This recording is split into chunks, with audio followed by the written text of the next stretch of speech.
اپنے والد کا نام لیتے کبھی شرم محسوس نہیں کرتا. اگر وہ یعنی غیرت والا اور صحیح نسب والا بیٹا ہے تو کبھی والد کا نام لیتے ہوئے وہ شرم کرے گا کہ میرا والد جو ہے وہ مزدور تھا وہ خود چاہے بادشاہ بن جائے, میرا والد کسان تھا وہ خود چاہے بڑا سارا افسر لگ جائے, منسٹر بن جائے, بلکہ فخر کرتے ہیں کہ میں کسان کا بیٹا ہوں. اس کا بیٹا تاریخ میں پڑھ لیں, فخر سے کہتے تھے میں ایک سپاہی کا بیٹا ہوں, یہ اللہ نے بادشاہ وقت بنا دی. اپنے سپاہی اپنے والد پر فخر کرتے تھے.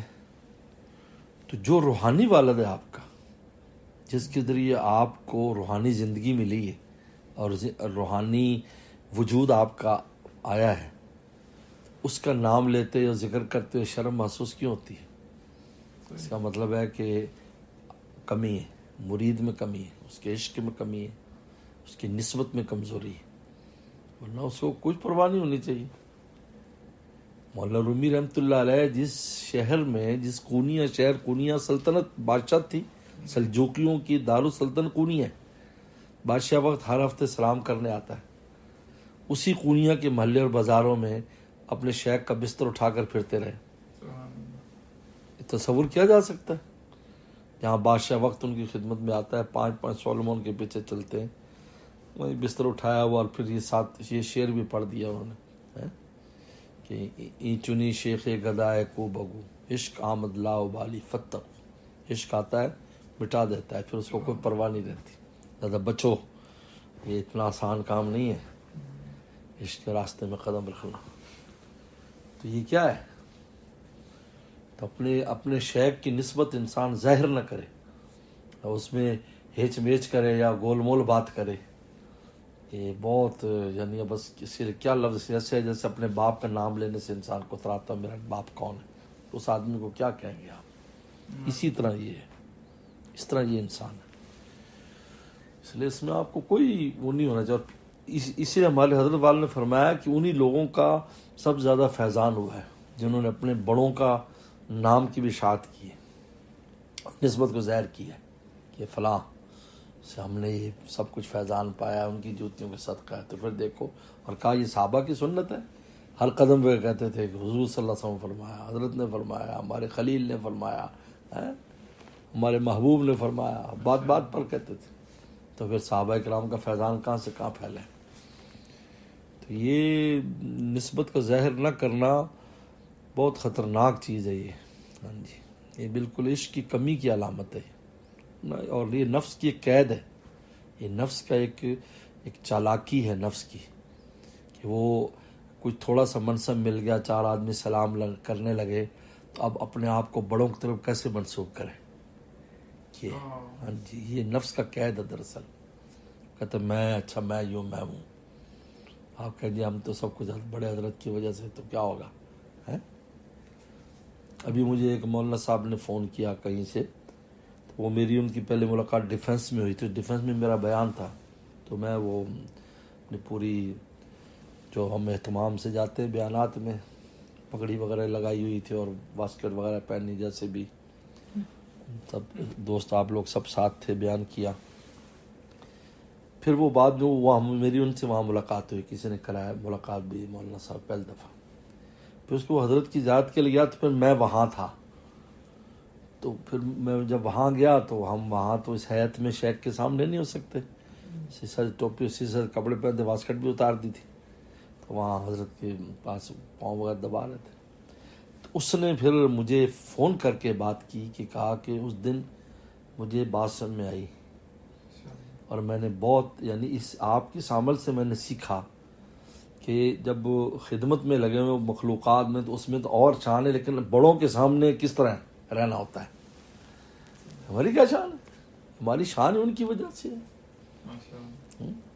تو وہ کہتا مجھے اس سے بہت فائدہ ہوا اور بہت نفع ہوا کہ یہ طریقہ کار ہے. تو اس لیے یہ نفس کا ایک قید ہوتا ہے کہ آپ کو ذرا تھوڑا سا وہ ہو گیا تو اب آپ بڑوں کی طرف نسبت ہی نہ کریں اپنی. اور یہ ایسے یعنی وہ اولاد کرتی ہے کہ جو نالائق ترین لوگ ہوتے ہیں, کہ جب وہ بڑے کچھ ہو جائے تو اپنے باپ کا تعارف اس لیے نہیں کراتے کہ یہ وہ چھوٹا آدمی ہے یا وہ مزدور آدمی ہے یا وہ کچھ ہے، وہ تعارف نہیں کراتے. تو ہم اس کو کیا کہتے ہیں پھر، ہم کیا کہیں گے، کیسا کمینہ انسان ہے وہ. تو جن سے ہم فیضان لیا، جن کی جوتیوں کے صدقے سارا کچھ ہے، وہ ان کا نام نہ لیں. یہ بہت خطرناک بات ہے.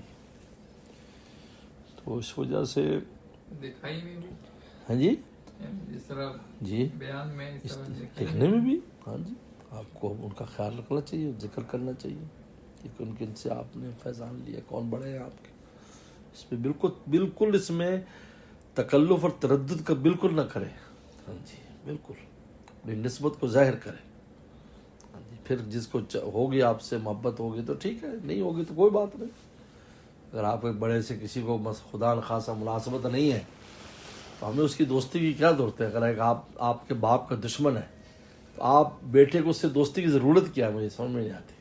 ضرورت ہے کیا، ضرورت ہے ایسے کہ جو ہے نا وہ باپ کو کریں. بعض ایسے مزاج والے بھی ہوتے ہیں، وہ الگ بات ہے. جو ایسی باتیں سننے بھی نہیں ہوتی یا سننا نہیں چاہتے ہیں. ہمارے خاص طور پر امریکہ کینیڈا وغیرہ میں. لیکن ہے کہ ہمیں سب کو طریقے سے کرے، لیکن کرے ضرور. ہاں جی ان کا اپنے بڑوں کا نسبت ذکر کرے. اس لیے الحمدللہ پوری دنیا میں یہ معروف ہے کہ آپ ممبر پر بیٹھتے ہی 3 چیزوں کا ہمیں پتہ چل جاتا ہے کہ آپ کے والد صاحب کون ہیں، آپ کے استاد کون، آپ کے شیخ کون ہے. فوراً پتہ چل جاتا ہے، تینوں کا پتہ چل جاتا ہے. ہمیں اس میں یہ تلاش اور کھوج کی ضرورت نہیں ہے. ورنہ بعض کا تو کھوج لگانا پڑتا ہے کہ ان کے بڑے ہیں کون. کبھی زندگی بھر نام نہیں لیتے، وہ خود بڑے بن گئے تو اس کا کیا مطلب بڑے بن گئے. اب بڑوں کا نام لیں کہ آپ کے کون بڑے تھے، فوراً نام لیں، ان کا ذکر کریں. تو ہمارے حضرت والا رحمۃ اللہ علیہ جو ہے کس یعنی وارفتگی کے ساتھ اپنے مشائخ کا ذکر کرتے تھے. حضرت شاہ عبدالغنی پھول پور رحمۃ اللہ علیہ، حضرت شاہ محمد احمد صاحب پرتاپ گڑھی، حضرت شاہ رولق صاحب. کبھی بھی دیکھا حضرت کو دیکھا کہ تکلف نہیں فرمایا، یعنی بالکل یعنی اس طرح گفتگو فرماتے تھے جیسا کہ بس سب انہی سے ہی ہے، حضرت کا اپنا کچھ بھی نہیں. حالانکہ ان کا سارا فیضان حضرت کے ذریعے ظاہر ہوا ہے. ان لوگوں کا فیضان حضرت کی ظاہر ہوا ہے. یعنی حضرت اس بلب کی طرح ہیں یا اس مرکری بلب کی طرح ہیں کہ جو بجلی تاروں میں نظر نہ آئے وہ وہاں سے ظاہر اور ایک دنیا کو روشن کرتے ہیں. یہ حضرت بالکل ایسے ہیں، حضرت کی ذات. اس لیے فرمایا میں ٹربینی ہوں کہ 3 مشائخ کا فیض میرے پاس ہے. تو کہاں سے کہاں ان کا فیضان ہے. یعنی ان سے پہلے بھی مشائخ گزرے ہیں، بعد میں بھی آئے ہیں، لیکن اس راستے میں، محبت کے راستے میں جتنا حضرت کا فیضان ہے آج تک کسی کا نہیں ہوا. کہ حضرت کے جو نہیں جانتے، نہیں دیکھا، وہ بھی حضرت کی بات سن کر پڑھ کر فائدہ حاصل کر رہا. اب تک چل رہا ہے. حضرت کے غلام بھی آگے لگے ہوئے، حضرت کے خلفاء، حضرت کے مرید، جو بھی ہے کتابیں. جس انداز میں بھی دنیا میں کوئی جگہ ایسی نہیں ہے جہاں پر نہ ہو. جس ملک میں بھی ہم گئے ہیں، اجنبی ملکوں میں گئے، برما میں حضرت کے ساتھ میں گیا تو وہاں ایک آدمی پر 70 فوٹو اسٹیٹ تھی حضرت کے مواعظ کی، کہ 70 فوٹو اسٹیٹ کرائی ہیں میں نے، یہاں منگوائی 70. فرمایا کہ بھائی ہماری تو پہلے سے اسٹیٹ قائم ہے. جب انہوں نے کہا میں نیوزی لینڈ گیا، انہوں نے کہا ہمیں حضرت تقی احمد صاحب کے بارے میں سننا ہے. سب علماء نے کہا کہ وہ ان کی شخصیت کے بارے میں بتایا کہ وہ کیسے تھے، چاہتے ہیں. اچھا